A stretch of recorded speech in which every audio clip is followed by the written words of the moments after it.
Bom dia. Buenos dias. Good morning. That's about all I can say. First, I'd like to thank the British Council for this invitation and also for the wonderful hospitality that you have shown us. It's really greatly appreciated. Yesterday, Guiomar talked about a long history of education in Brazil, and as she and I were speaking before her presentation, she was talking about policy, and I made the comment about implementation, and she said, well, yes, that's messy. So today I'm going to talk about messes. So let me follow here on my computer. So in terms of educational reform, and for those of us who have been in education for 30 or more years, we see many educational reforms come and go.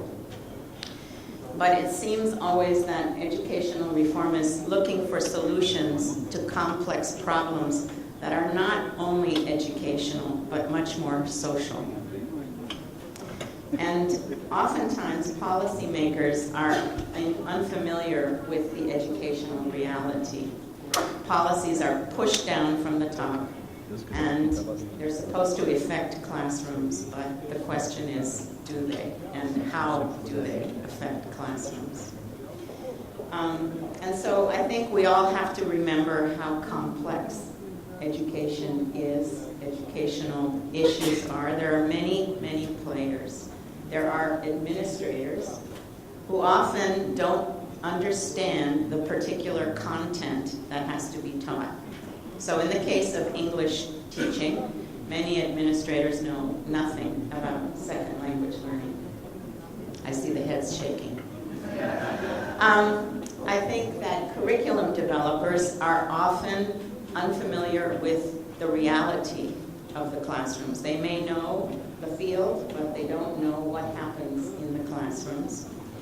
Assessment specialists have a very narrow expertise. This is the way you test, no matter what the subject is. And then teachers are big players in this. And as we heard yesterday from Max about the educational reform in Chile, if teachers are not involved at the beginning, then what happens? So teachers they come from a certain generation, and in that generation, they have been given or have acquired a particular philosophy. And so we have to take that in mind as well. And then there are the students, the most important people, with different socioeconomic backgrounds, with different familiarities with schooling, with different experiences in society, some included and some marginalized, and their families, and the knowledge that the families bring, but how much knowledge do they have about particular schooling issues. And then my big issue, teacher educators. What is their philosophy? How do they see teaching and learning? And how familiar and accepting are they of new reforms? And I'm going to talk a little bit about that later, about the United States. So today's presentation, I'm going to very briefly talk about curriculum. I think that Dave yesterday covered that very well, much better than I could. And then I'm going to talk about some international examples of curricular problems that I have seen in my work as the director of Latin American programs in education at the University of New Mexico. And I'm going to be talking a little bit about backwards planning or understanding by design that Wiggins and McTighe developed. So I'll just very quickly talk about curriculum. So here's a definition from Dewey.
important? And I think that it depends on each context. Why is it important in Brazil is not why it is important in Mexico, is not why it is important in the United States. And more, something that we really need to focus on, which I think we haven't talked about enough in this Congreso, sorry, my languages are getting mixed up, is to what extent and how are we going to measure whatever it is that we're trying to teach. The program of studies is the what, the scope, which Dave talked about yesterday, is how broad or how narrow, and the sequence, and the tasks and activities. How is this best learned, given the particular students we have, and the students' experiences. What do I already know, and what do I want to learn? And the same with the families. What are the expectations of the families for what it is that we are teaching? Too often, I think we ignore what families' expectations are.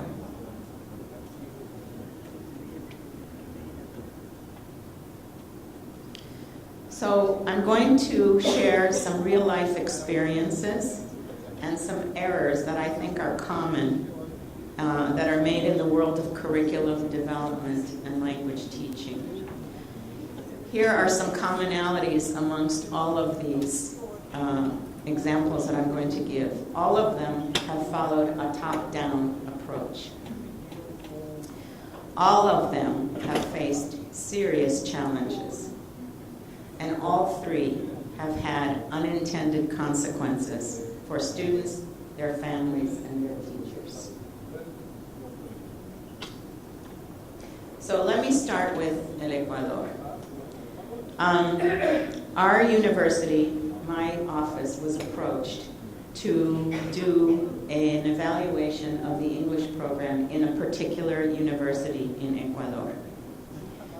And so one of my colleagues, who is also a specialist in English as a second language or foreign language, spent 3 months at this university observing, interviewing people, interviewing students, and working with instructors and administrators in this English program across the university. So this was a new policy that was coming into play, and this is why they needed an evaluation of the English program. And the new policy was that all graduates of that university would graduate with a B2 level of English, from the European framework, a B2 level. Why was this the new policy, the question? Why? Because the government was hoping that in this way, more Ecuadorians could go abroad and study graduate level courses. So they could go to the United States, or they could go to Europe, or wherever to do studies abroad. So this is why the students would need this English. However, what was the reality? So the reality, as my colleague came to find out, was that most students came to the university with minimal English, very, very minimal English. Most of them came from rural high schools, whose teachers in their high schools did not teach English, did not know English. They taught it from a book, but they themselves did not know English. I see a lot of heads shaking. So that was one big reality that this policy had not taken into account. I think instead the policy had been made probably in Quito, where in Quito maybe there's more opportunity to learn English, but in these rural areas there's really very little. And there were huge numbers of students who were coming to the university who now had to have a B2 level of English, but there weren't enough instructors who had that level of English themselves. Also, the students' schedules did not allow for them to enroll and stay in the proper English program. So they would come in and out of the English program as their schedules allowed. And the curriculum was really a book, right? It was an English book that was followed that sought to develop oral communication in students. But as we know, the B2 is not just about oral communication. The B2 is also about written communication, and the students were getting almost nothing in terms of written because their levels of English were very low. So most students were required to take only 2 years of English, and most students did not really see a need for English. So what were the challenges here? We see that decisions were made at national and university levels without knowing the reality of the students, the teachers, and the chosen curriculum. The university implementation was about what had no real knowledge about how languages are learned. So, okay, you take 2 years of English, that means you'll learn it, but not really understanding how languages are learned and the kind of necessary support that students need. And so this top-down approach was pressing on each level. So the national education offices were pressing on the university to produce these students, who were pressing on the administrators, who were pressing on the program administrator and instructors, and finally on the students. And there had been a lot of investment in this published curriculum, and this published curriculum's goals were different from the policy that was being implemented. So students were unable to reach the B2 level. And guess who got blamed? The students in the English program. It's the English program's fault that these students are not getting to the B2 level. We know that there's plenty of blame to go around.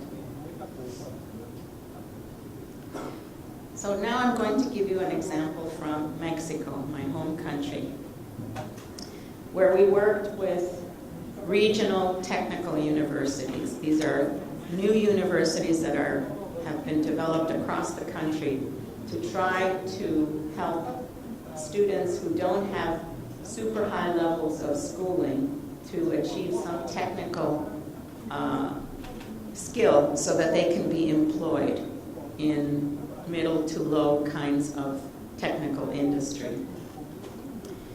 And in the engineering and other technical careers, English is required to read the manuals and to communicate with the home offices. So that's a particular kind of English that students need here. So what they did at the central office of the regional universities was to say that all graduates had to pass the TOEFL with a 500 level. Okay, so then we went into the universities to see what was being done, how it was being taught. And the English classes focused mostly, again, on communicative goals. That's not what the TOEFL does. There was no coherent curriculum. Some English instructors used an English series that they found. Others just made up their own curriculum as they went along.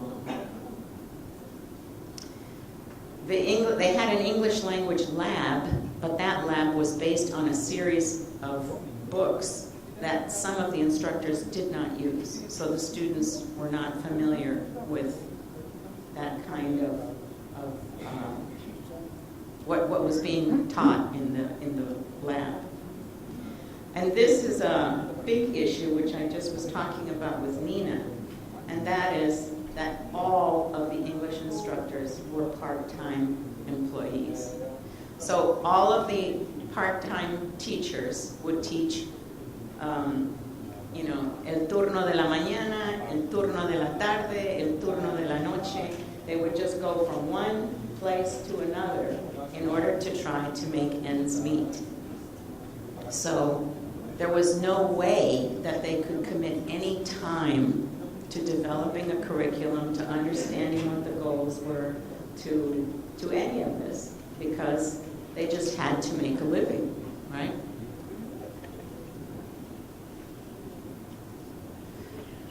So, what were the challenges here given this reality?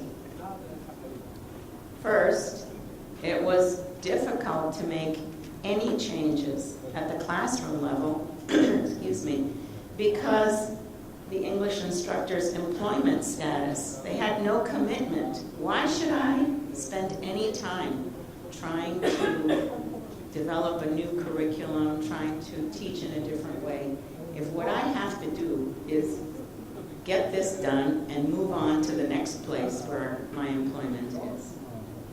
So there was no way to ask the teachers to spend time doing this. And what the students really needed was an English for specific purposes curriculum. They needed a curriculum that was aimed at what their needs were, which were engineering and other technical manuals. What do you do? How do you read them? How do you solve a problem? How do you communicate? We just had that conversation yesterday. How do you do these things? Not general oral communication. And this terrible misuse of the TOEFL. This is pervasive in Mexico. I don't know if it is in other places. One of my colleagues at the university who is from Thailand just told me that now Thai universities are going to be requiring the TOEFL of their graduates at a certain level. So, it's become the de facto curriculum because it's the assessment that's pushing the teaching. And in this particular instance of these universities, these technical universities, there was constant change of administrators. Every time a new governor came in, the administrators changed. And they came in with different ideas and with no knowledge of what was going on and what is needed for English teaching. So here's another example and a challenge.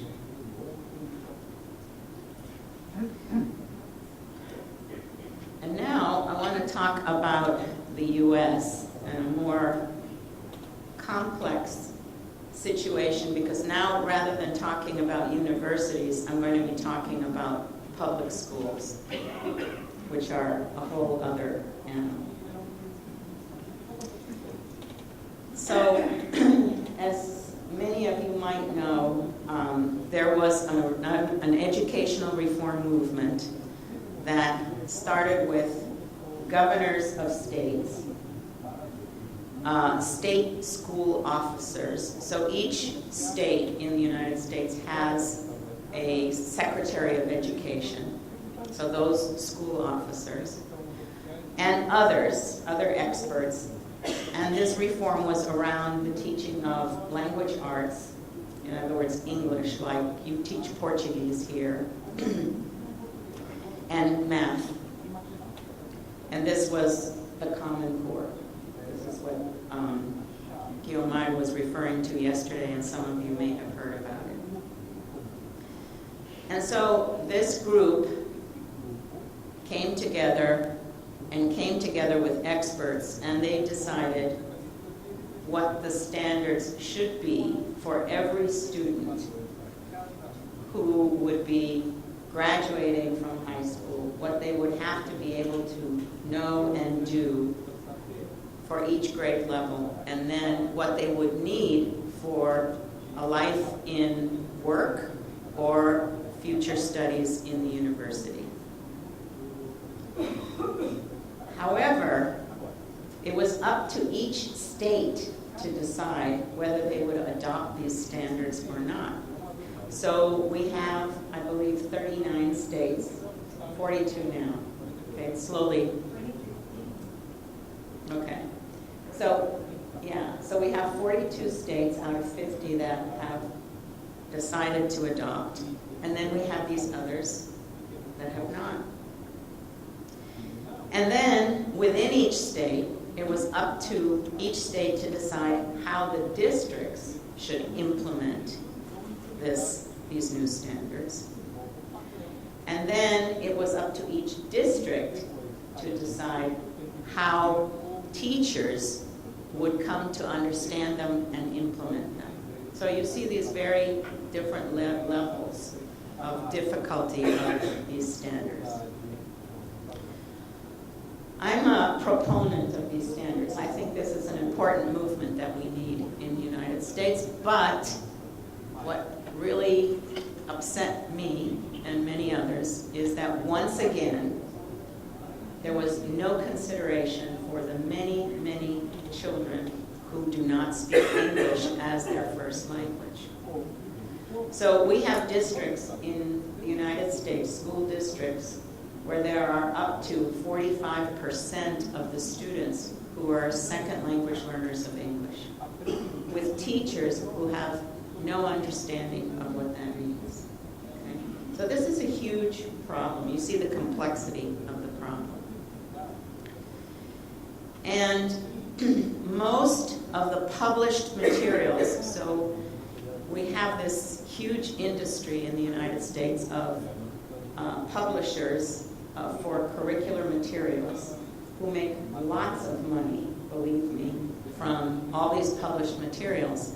And most of the materials they have were designed for the previous educational reform called No Child Left Behind, which was really about skills, just teaching the skill of decoding, the skill of math, the different skills. It was basically a skills kind of approach, and it had a very scripted curriculum. So you had to teach exactly the way the book said. Okay? This was the reality. So the challenges here were that because this was a top-down approach, because it became very political very quickly, many educators, including many of my colleagues, and families opposed the reform. I mean, there has been demonstrations against it, people saying that they don't want their child enrolled in a school that does this, etc. No teachers were prepared to work with this reform. So the districts, the school districts, had to scramble to try to prepare people in the schools who would understand the standards and then go out and teach more teachers about what these standards were about. And the publishing companies, they didn't want to invest in a whole new curriculum, so they just put a new cover on their materials and said, aligned to the Common Core. But in fact, they were very skills-based. Terrible problem. And then the development of the tests for this new reform came much later, after the standards were rolled out, after people were trying to figure out how to teach with these standards and so forth. Then comes the test, and then people really go crazy because the kids don't know what to do on these tests. And because all the tests now are computer-based, and believe it or not, I was talking about this with some of my colleagues last night at dinner, we have many, many schools in the United States that don't have computers. Okay? This is a reality. This is a reality. So some work has now begun on talking about and thinking about how are these new standards, how are we going to help the English learners deal with these new standards that are very challenging. But there aren't enough of us who have this knowledge to go around for the millions of children and the many, many teachers who teach them to understand how to address this problem. So in the curriculum world, one of the questions that is being asked is, can a curriculum work not only to help students, but to train teachers to understand what the standards are and how to teach to these standards? It's a very difficult issue that's being faced right now. So I think that one of the problems in these three examples that I have shown you is because there was this top-down approach and there was no consideration for something that's called backwards planning or understanding by design, which I talked a little bit about in my workshop yesterday. So this is the way backwards design or understanding by design works.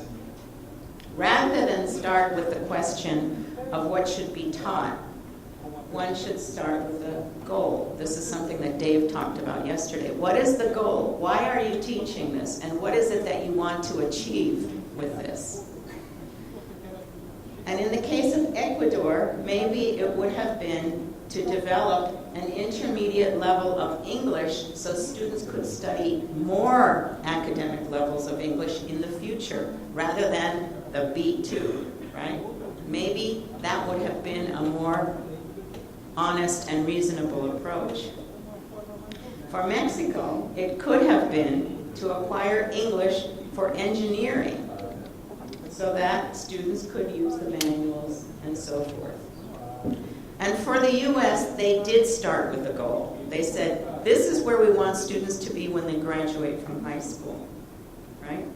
So in that sense, in the US, this was a good move. This was a smart move.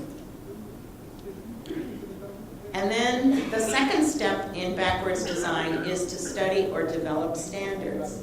So this is something I know that you all are very involved in right now, talking about standards. In Ecuador, they could have developed some standard guidelines. Sorry, thank you. They could have developed some guidelines for the study of English. Maybe a standard could be something like understands and can use written information to supplement class materials. That would be much more realistic. Or Mexico could have developed a standard around English for engineering that would be understands and can follow instructions in manuals. Here's an example of the US Common Core Standards. It's called Integration of Knowledge and Ideas. Delineate and evaluate the argument and specific claims in a text. So this is text-based. They want to see if students can read critically. So curriculum developers and administrators and teachers need to know the standards they are being held accountable to. This is very important, and understand what that means for their respective roles. So it's not just teachers that need it. It's administrators and it's curriculum developers as well. Step 3 in backwards design is to develop an assessment that clearly measures students' abilities to achieve the standards. And this was the big mistake that was made in Mexico's case and in Ecuador's case. They used an assessment that had nothing to do with what they were trying to achieve and what the reality was. So they had no standard, yet they had an assessment. So the assessment becomes the standard. And this is the big difficulty here. You can understand that in Ecuador, the standard then became, can a person pass an exam where the exam's purpose is to see if you can study in a English-speaking university? That's not B2. That's way beyond. And in Mexico, the standard also became, can you pass the TOEFL to study in a U.S. university having nothing to do with engineering and technical skills? In the U.S., another problem with the assessment, 2 private companies have developed the exams based on the Common Core standards. And the problem is that the assessments were left to people with no real involvement with schools and the reality of schools. So they just took the standards, their narrow expertise about testing, and they said, this is the test. And it's going to be computerized. And guess what? Lots of schools don't have enough computers. So the fourth step is then to design the content and the activities. I was in a school on the border of Mexico and the US, close to Tijuana. And in this school, the teachers were brought together every 8 weeks.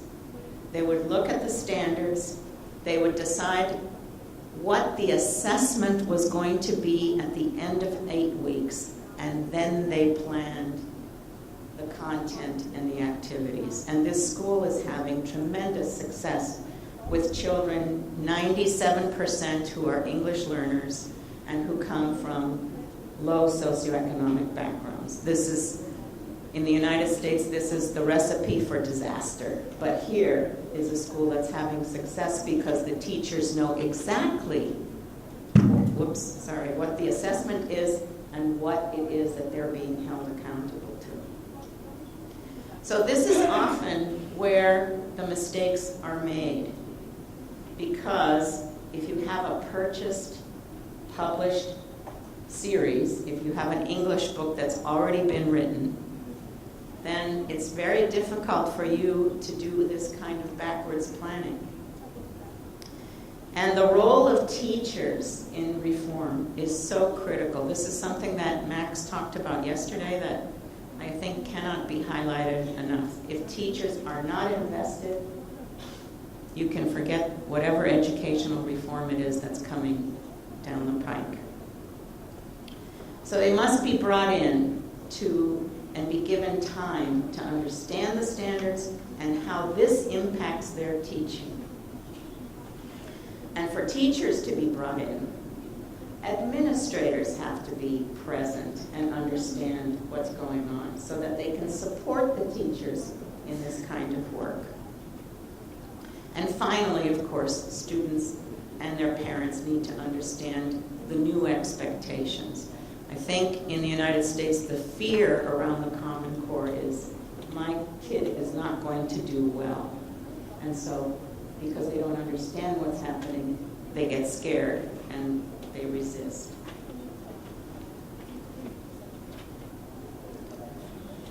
So, curriculum experts suggest that the process of curriculum design should be top-down, but also bottom-up. Okay? And I think the bottom-up is what we often forget. As policymakers and high-level administrators make new policies, curriculum specialists, lower-level administrators, evaluation experts, and teachers must be involved so that they can understand what their new world is going to look like. The mistake in the U.S.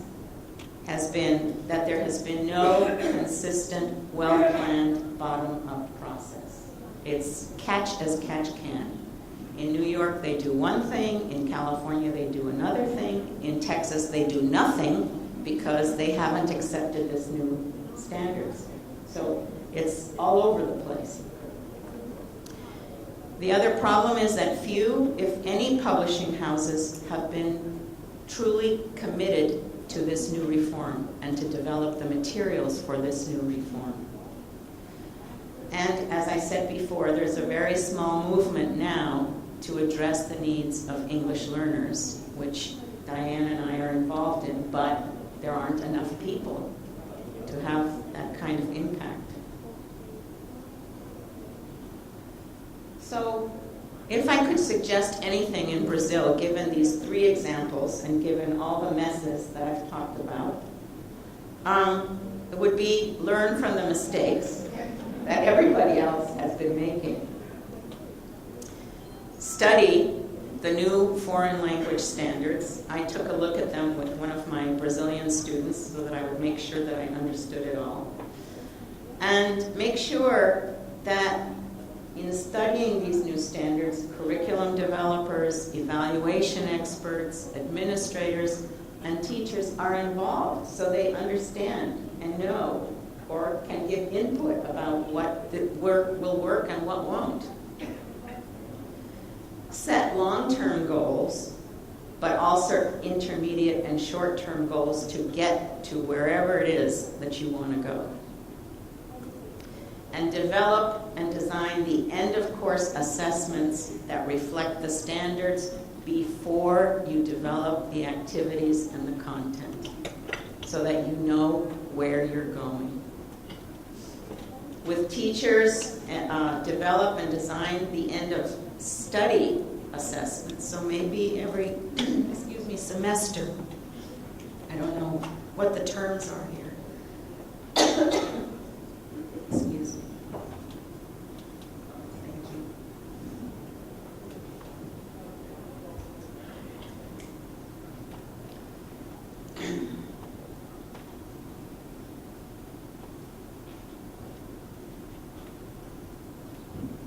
And then, with teachers, develop the content and the activities that will lead the students to achieve the new standards.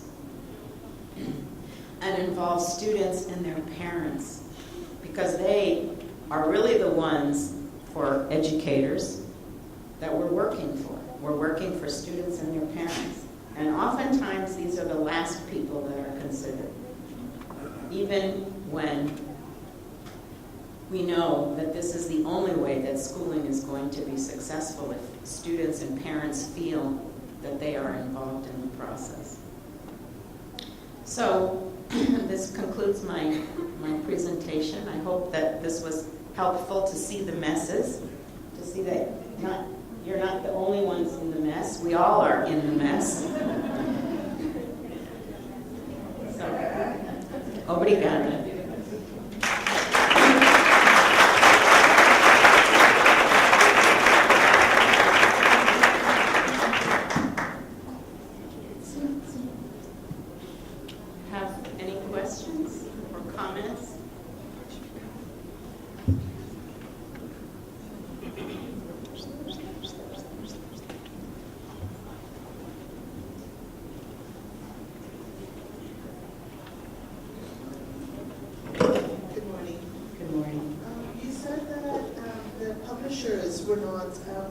Didn't seem to be willing to publish the materials for the Common Core. And do you think it's because there was the No Child Left Behind, and then there was a change to Common Core, and that they are perhaps apprehensive that there might be another change soon, and they will be investing a lot of money in preparing materials for something that may not last long? And how do you think then, because publishers are a big part of the whole equation in education in general, how do you think they can become perhaps more involved in developing curriculum and all the changes that are taking place? I think perhaps some of what you are saying is true, that the publishers may be hesitant because they don't know how successful this reform will be. But I also think it has to do just with money. I think that developing curriculum to these new standards is going to take a lot of work. And it means bringing in people who have very different expertise than those they already have employed. And so I think this is a big issue. In working with the Council of Great City Schools, which is an organization of the largest school districts in the United States. So yesterday Max was talking about the 3 million, students in the country of Chile. I think the city of Los Angeles has 3 million students. That district. Can you imagine trying to manage that district? I can't. But so the question then is, how do you develop materials? Because what they want to know is, the publishers, how do you develop materials that the biggest school districts will buy? Because that's where their money is, right? And in the work that I've been doing with the Council of Great City Schools, we had conversations with publishers where the districts were able to talk back to the publishers. And some of them listened, and some of them paid absolutely no attention. They just put a new cover and thought, what, that people weren't going to notice?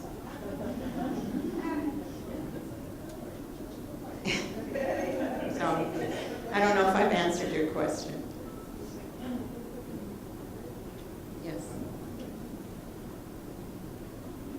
Can I just say something about that? I don't know if this is of interest, but you know, it's a problem with the free market, really, isn't it? You know, it's fundamental that people don't like to bring up on dress. But working in Rwanda, in this very same situation, they've got a new competency-based curriculum. They called all the publishers together, and we had to outline sort of what the new competency-based curriculum was all about, explain the detail. You know, this meant different sorts of learning activities that you couldn't possibly just do things the old-fashioned way. You could put a new cover on the old book. So we did that, but then at the end, which was really impressive to me, the head of the curriculum department ministry stood up, started waving his fingers, and he said, "If you write an old book, you try and sell us an old book, we won't approve it, it will not be sold." You know, he really did wag his finger at them. And that's the kind of approach you need, isn't it, really? You know, you have some sort of system where you say, well, these are the approved books that you can buy. It does mean being really bold, doesn't it? And grasping a nettle. Don't use that phrase. Brazilian. But anyway. Yes. Grab the ball by the horns. Yes, perhaps that's the best one. Probably only important stuff. Anyway, thank you. I think the problem in the United States is that because these are private industries and private industries are sacrosanct, you can't touch them. But you can set criteria. You can say, these are the criteria you've got to meet if you want to sell books. I mean, there must be a way of doing it. I agree. Anyway, yeah.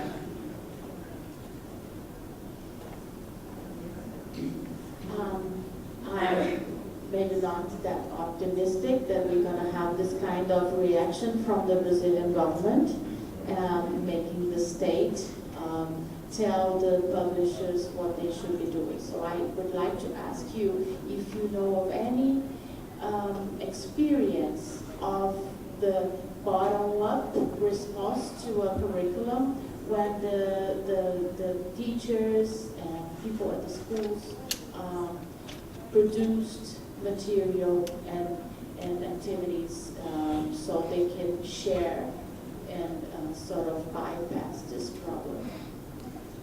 I know of examples in schools, particular schools, not whole districts.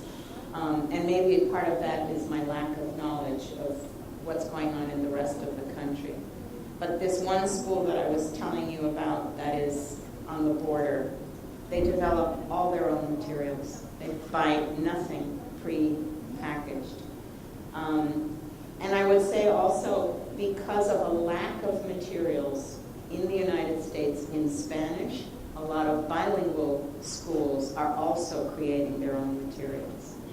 But these are individual schools. I don't know of whole school districts that are doing this. So, thank you, Rebecca.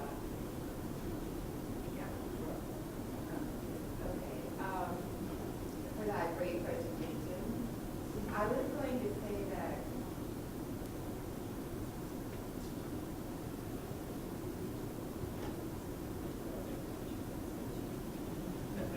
Do you want to come up here?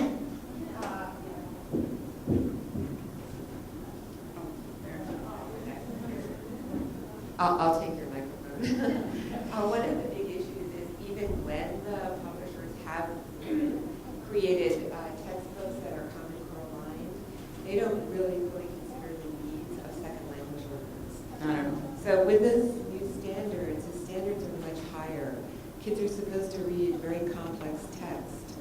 And so you have a lot of English learners who are trying to read text 3, 4, 5 levels above their reading level. And the materials are just not properly scaffolded for this population. So, and because the standards require English learners to read, and everyone to read within certain lexile bands, do you know what that means? Certain reading levels. That is one of the standards. Teachers have bought into this, and instead of doing what's sensible, they're giving kids texts to read that are 3, 4, sometimes 5 levels above their reading level, and don't know how to support students in reading the text.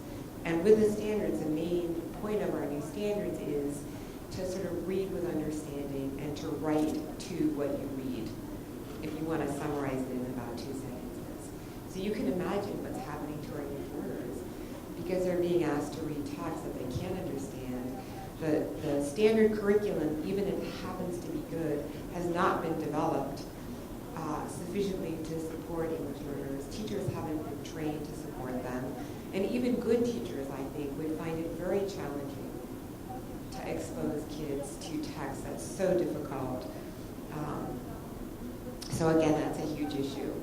But Rebecca, maybe you should talk a little bit about the Foundation's efforts.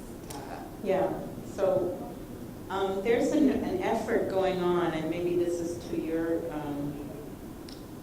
concern, Ilona.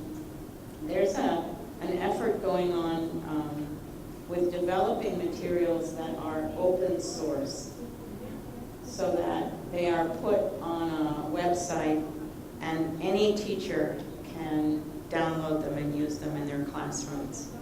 And so Diane and I were at a meeting in February with some private foundations who are wanting to support the effort to develop materials for English language learners and to work with those people who are developing open source materials. So there's, and maybe I'm too cynical, I don't know, but I think that this is a great effort. I think this is a wonderful thing. However, I don't think there are enough of us who are involved in this effort, and will there be enough for all the millions of kids who need to be helped, and the teachers who don't really have the training to know what to do with kids. So I was telling Diane that I'm doing a study right now of what is happening in the state of New Mexico, where I live. New Mexico, not Old Mexico, where I'm from. But I'm doing a study of indigenous English learners. And it is so depressing to see that nothing is being done to support the learning of these children. So they don't fully understand English. They can't succeed academically, and then they get labeled as special education because of this. So it's a very, very serious problem that I'm sure exists in other parts as well. Yeah, yes, I was going to mention that there is talking about the cases of material design. In Colombia, with the British Council and the Ministry of Education began a year ago a project to develop textbooks to be distributed in public schools, and that had the participation of all the teachers and the interpretation of the standards. The result was that we produced around 150,000 books that were distributed for free to the schools, and now, after a year, we are getting ethnographic information directly from the schools to see what worked and what didn't. And this year we are remodeling the textbooks. These textbooks have no cost, and they will stay in the schools as what we call bibliobanco, so they can be reused used again by the students. And I think that gave an opportunity for people to have anonymity. These books are now going to be online for free. So in those schools that there is internet, that teachers and students can download. There will be also an app that will be used in mobiles and tablets, because also there was an invasion of tablets in some regions of Colombia. So I thought that I should mention this now. Thank you. That sounds wonderful. There's questions over there too.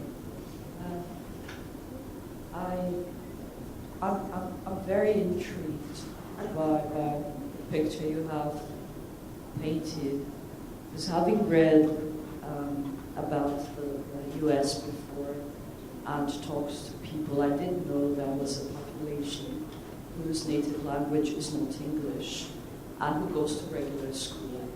But I wasn't aware it was 45%. In some districts. Yeah, so it's an amazing number of people, Yes. which makes it particularly intriguing. So I don't even know if you can say anything about it, but it makes you wonder, really, isn't there a state, at least, where people in power are aware of that reality and are trying to address the problem? Because these people ultimately will not function, they will not be able to have jobs or go to school or do anything ordinary in, the stuff we do as part of our ordinary lives is not going to be doable for 45% of their constituents, or I don't know what their status is. So isn't there a state where there is a, bit of light? I think there are efforts going on in many states by people who recognize the reality. But, if you know anything about what's happening politically in the United States right now, you can see why there is this terrible backlash, right? Because who are all these people? This is the question that is being asked by those people who have not had experiences with new immigrants or different races or different ethnicities. Who are all these people, and why are they invading our schools, our country, etc.? So there are many people who are trying to address the issue.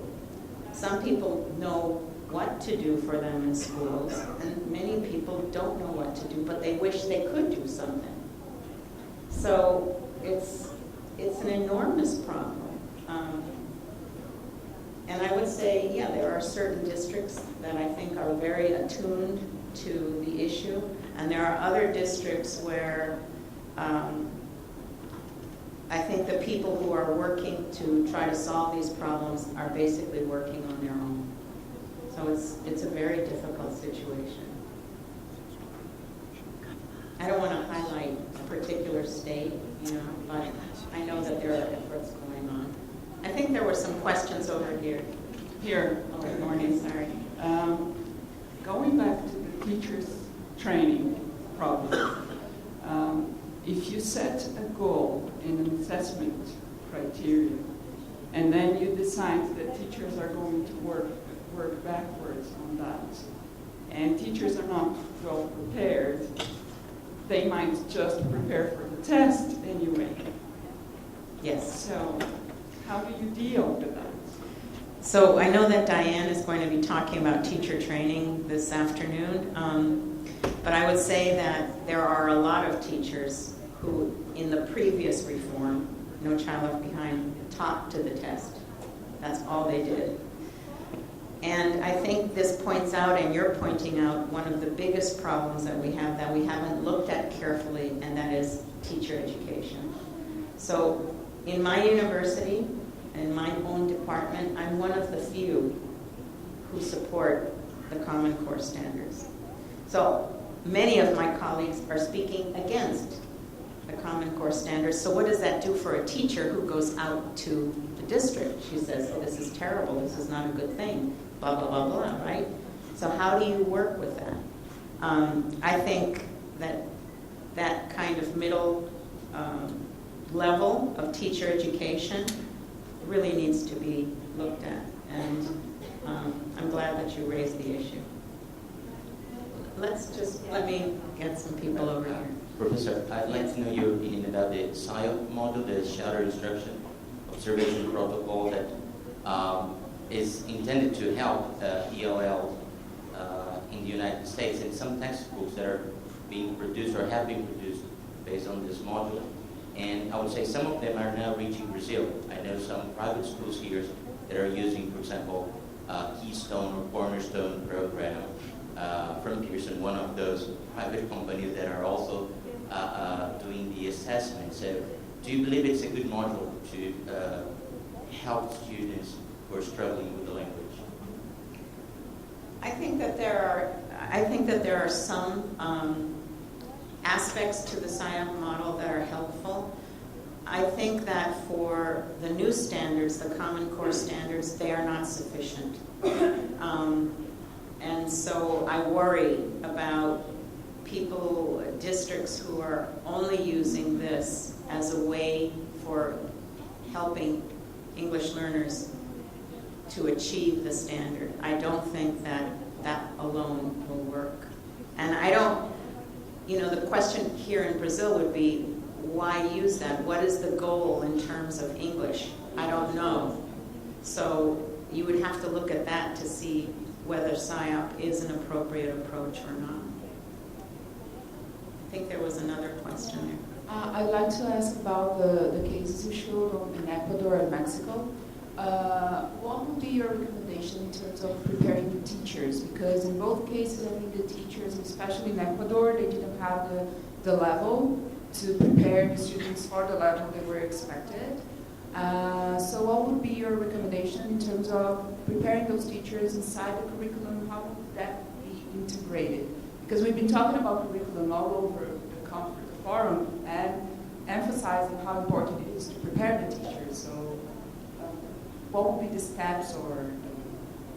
Well, my colleague that worked on this evaluation project, her suggestion was to undertake a more thorough development of the English department so that teachers would be heavily involved in the development of the curriculum that would help students to reach the B2. But in order for that to happen also, administrators would have to be involved so that the scheduling, because that was a big issue, right? The scheduling would work so that students could spend enough time in English classes to achieve a better level. That was her suggestion, and we were about to embark on that process, and then a new rector came in, and we don't know what happened after that. So I wish I could tell you, but we don't know. In Mexico, I see this as a much more difficult issue because what's happening a lot in Mexico in these technical universities and at the level of teaching is that many people who spent time in the United States and then came back to Mexico because they have English, right? They have a skill that they can use. They are the ones who are teaching English. And so they have a very good level of English, but they've never been trained as teachers. I'm sorry. So I don't know how, I talked to several people in the Secretaría to see how we could help to develop a training program for these folks. But once again, politics, the sindicato came in and said, these are not real teachers and you cannot work with them. They can stay being part-time instructors wherever you want, but they are not going to gain the formal positions that the sindicato approves of. Again, it's the politics of the situation, right? So what would be ideal would be to get all these people together and say, hey, if the universities, the technical universities want this, let's look at a curriculum for specific purposes, but politics.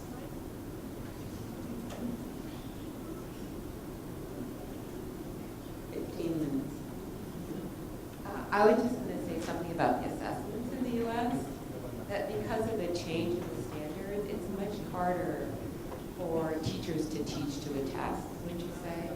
Because instead of having a skills-based approach now, it's really reading for understanding. And so you've got to be able to comprehend the text and answer pretty complex questions about it to score well. And that, in fact, is that is one of the reasons that there's so much opposition to the standards, because we, in a hurry, put assessments in place that are much harder to gain, right? Because they require deep understanding, and teachers were being evaluated based on student scores on these assessments. So you had a huge backlash from teachers to the standards a backlash from the unions toward these standards, which in part has helped to derail them a bit in the U.S. So again, just a few comments about assessments and the unintended consequences of those assessments on really moving forward in the right direction around these standards. Rebecca was pointing out that she has colleagues in the university in teacher education who are very opposed to the standards, and it's for the reason that teachers have been evaluated based on kids' scores on these assessments before the teachers were prepared to teach to the standards or had materials that were appropriate for teaching children to those standards. I would say, though, that many of my colleagues have a more philosophical opposition to it, rather than just because teachers are being evaluated based on it. So that's a much more serious issue. I think this is all the time we have. Any more questions? Muito obrigada.